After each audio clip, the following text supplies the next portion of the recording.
And thanks for staying with us here on Morning Live. Now, under the spotlight this morning on SABC, here on Morning Live and throughout the day, the safety of learners in our schools. And this, of course, remains a priority. And if we look at what's happening across Limpopo province, this safety aspect continues to be a huge focus point because it continues to be at jeopardy as the Department of Education grapples with the eradication of pit latrines. You would have heard in our previous interview with the spokesperson Elijah Mtlanga. Now, over 500 schools in the province still use pit toilets, and this 7 years after the tragic death of 5-year-old Michael Komape, who drowned in a pit toilet at Chibeng outside Polokwane. And 5 more incidents of this kind have since been reported in the last 5 years. So let's take a quick look. While advocacy groups and the Department of Basic Education are at loggerheads over when pit latrines will be utterly and permanently eradicated, this is what some learners have to grapple with: a death trap. Woseneka Secondary School was built by the community 33 years ago. Poverty-stricken and with limited resources, they could only manage a few blocks of classrooms and these pit toilets. With time and circumstances, the toilets have become an impending disaster. As a resident of Chibeng and a parent of my child in this school, I'm not happy about this situation of the pit toilet. We like the government to change the toilet and to build us a modern toilet, a flushing toilet, because it's difficult now because they are not coming to clean this pit toilet, and it's old. Now this situation is too bad because the parents is scared to bring the children here at school because of this situation. A few kilometers to the west is Muraboni Primary School. Here the state of sanitation isn't any better. Hundreds of learners have to share this block of toilets. Although no tragic incident has been reported here, we are not happy as parents and feel that our children are not safe. So we want better toilets. Our children are in danger and we want government to act now. In 2018, the High Court in Polokwane ordered the Department of Basic Education to get rid of pit latrines. This after it was dragged to court by advocacy group Section 27.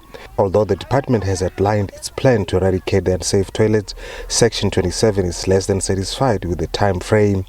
The matter is back in court and awaits judgment. Lutendo Bobodi, SABC News, in Jerry. So for more on this story, we cross now to our reporter in Polokwane, Lutendo Bobodi. Lutendo, good morning rather. And, again, we're talking about this situation that we have been speaking about for many years now after that very tragic death of Michael Komape. Today, situation, talk to us about the schools where children still have to attend and use unsafe sanitation facilities.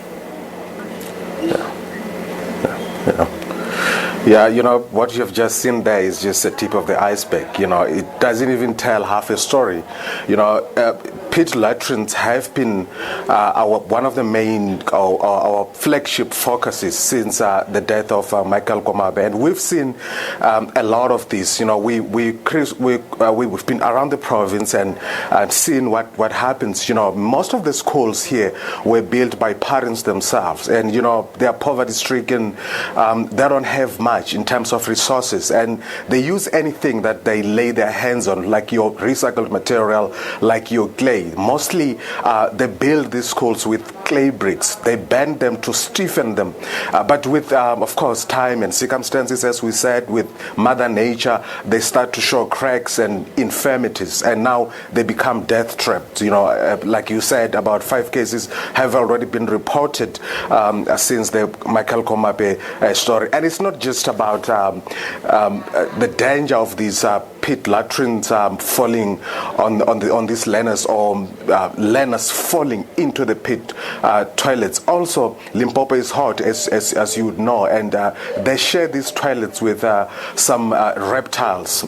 Some of them venomous. You know, because the province is so hot that these reptiles will find refuge in these toilets. Believe me, it's like, we went to a place called Matsira a few months ago, and we saw a dead snake in one of the toilets. You see the kind of danger that these learners face. But of course, this story of Michael Komape was the SABC reported this story 7 years ago, and the man who broke that story is with me now. He broke this story along with video journalist then, Frank Poshoko, may his soul rest in peace. Katleko Nyoni, who broke the story, joins me here for more. Katleko, good morning, and thank you so much for your time. Let's talk about, just take us back to Michael Komape. Where were you then? How did the SABC report that story?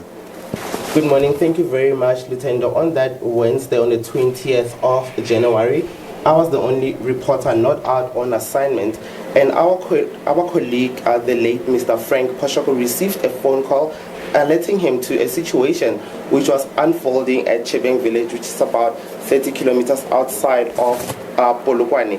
When we arrived at the scene, we came across a startling situation. The pathology vehicles had just left Mahlodimela Primary School, which is where Michael Komape attended. Now, witnesses spoke to us, and they told us of a very grim picture before the pathology vehicles could exit Mahlodimela Primary School, that they saw a hand of a young boy who had just fallen into a pit latrine toilet at that particular school. Now, the particular area of the toilet, Lutendo, was covered with grass. It looked very unhygienic. Now, witnesses, especially the sister to Komape, Lydia Komape, explained that they were horrified to see that and learn that it was, their relative who had died in this pit latrine toilet. Following that, we reported it. We were the first media house to arrive at the scene. We reported extensively on it, and then following that, there were then other media houses which showed interest. Now, as you rightly pointed out in the intro, it was then that the issue of sanitation in schools, in particular the access to service delivery of sanitation, became quite an important aspect for journalists and the media to look at. Okay, now we have over 500 schools here in the province that are still using pit latrines. What could be the worst case scenario now that the government is still not eradicating these latrines permanently? At this particular point, Lutendo, fundamental questions need to be asked to the relevant authorities, because we have had other incidents of kids in the Eastern Cape, as well as here in Limpopo. We know that there was a young boy who died, but not in school, however, fell into a pit toilet at Muleji. That area is prone to they using pit toilets.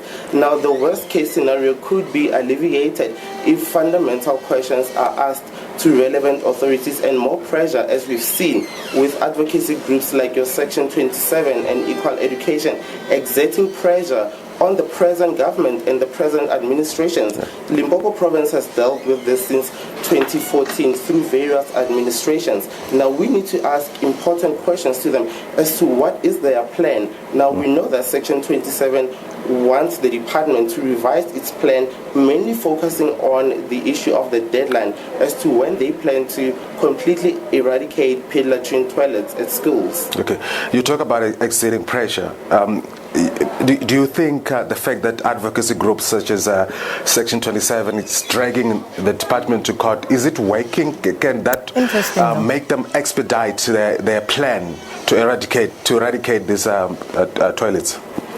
Following the death of Michael Komape, the then administration of the Limpopo Education Department was still battling with the issue of the late distribution of textbooks at schools. So we believe that should there be enough pressure by these advocacy groups and society at large, we will then see government rushing to eradicate pit latrine structures at schools. Thank you so much, Kitty. Yeah, as you just said, he explained it at length. You know what is happening in the province in terms of this shoddy infrastructure. Of course, we're gonna keep our tabs on it and see the developments, and of course we're gonna give you more on this later on, Sakina.